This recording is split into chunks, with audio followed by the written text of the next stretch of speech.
Le locavorisme est un mouvement prônant la consommation de nourriture produite dans un rayon allant de 100 à 250 km maximum.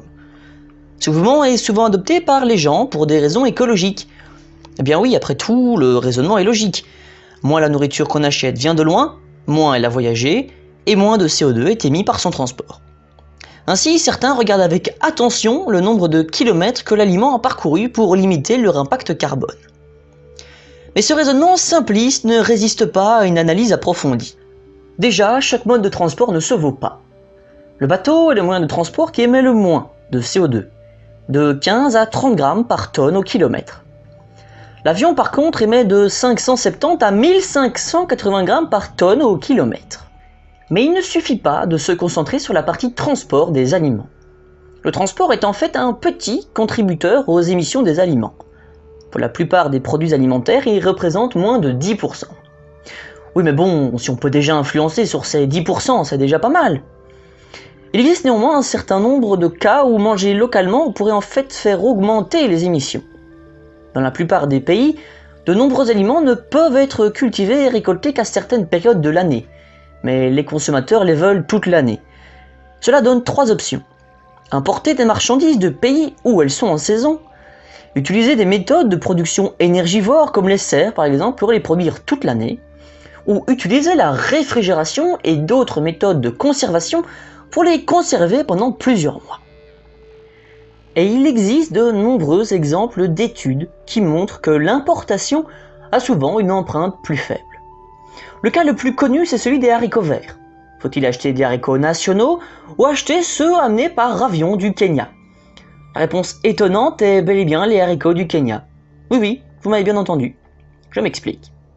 Les haricots au Kenya sont produits de manière très respectueuse de l'environnement. Les haricots y sont cultivés à la main, rien n'y est mécanisé. Ils n'utilisent pas de tracteur, ils utilisent de la bouse de vache comme engrais et ils ont des systèmes d'irrigation à faible technologie. Il faut donc comparer cela au kilomètre aérien utilisé pour les amener au supermarché. Lorsque vous faites cela et que vous intégrez ces différents facteurs, vous faites la découverte assez contre-intuitive que les haricots verts transportés par avion en provenance du Kenya ont moins d'impact carbone que les haricots nationaux qui eux sont cultivés de manière mécanisée avec des engrais synthétiques. En fait, contrôler le bilan carbone de son alimentation s'avère être une entreprise diablement délicate.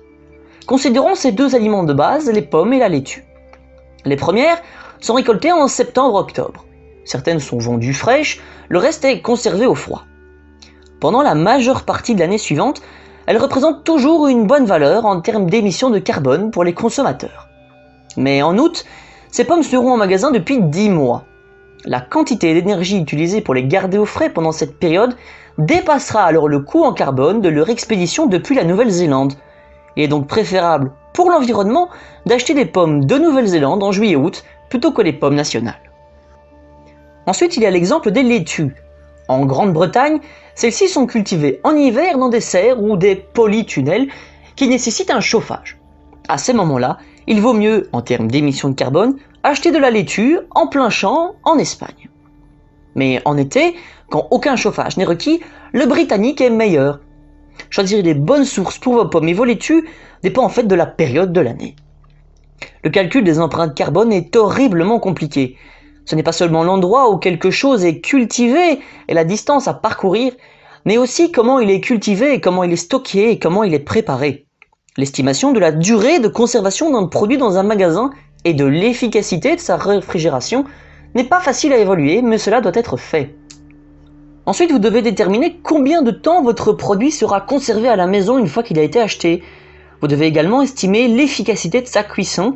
Et enfin, vous devez déterminer la quantité de carbone impliquée dans son emballage et la quantité qui sera émise lors de la mise au rebut de ces emballages et étiquettes une fois jetés. Alors que faire si manger local ne change pas grand-chose? Une analyse a montré que la substitution moins d'1 jour par semaine de calories provenant du bœuf et des produits laitiers par du poulet, du poisson, des œufs ou une alternative végétale réduit les émissions de gaz à effet de serre plus que d'acheter tous vos aliments de la semaine de source locale.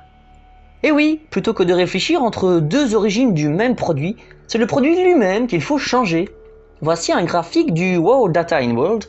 On voit bien que le transport ne représente qu'une part marginale du bilan carbone des aliments, ici en rouge. On voit aussi que d'un aliment à l'autre, le bilan carbone par kilo de nourriture est bien différent. Il faut donc en réalité diminuer sa consommation de viande et ou changer de viande et passer au porc et au poulet par exemple. Mais manger local n'est pas une solution, au mieux cela diminue que légèrement votre impact, au pire cela a un impact négatif. Je suis bien conscient que critiquer le fait de manger local est à contre-courant de la parole écologiste habituelle, mais j'estime qu'il était nécessaire de rétablir la vérité scientifique, tout comme je l'avais fait pour le bio. Alors voilà, j'espère que cette vidéo vous aura plu, si c'est le cas, n'hésitez pas à la partager, la liker, mais surtout, abonnez-vous si ce n'est pas déjà fait.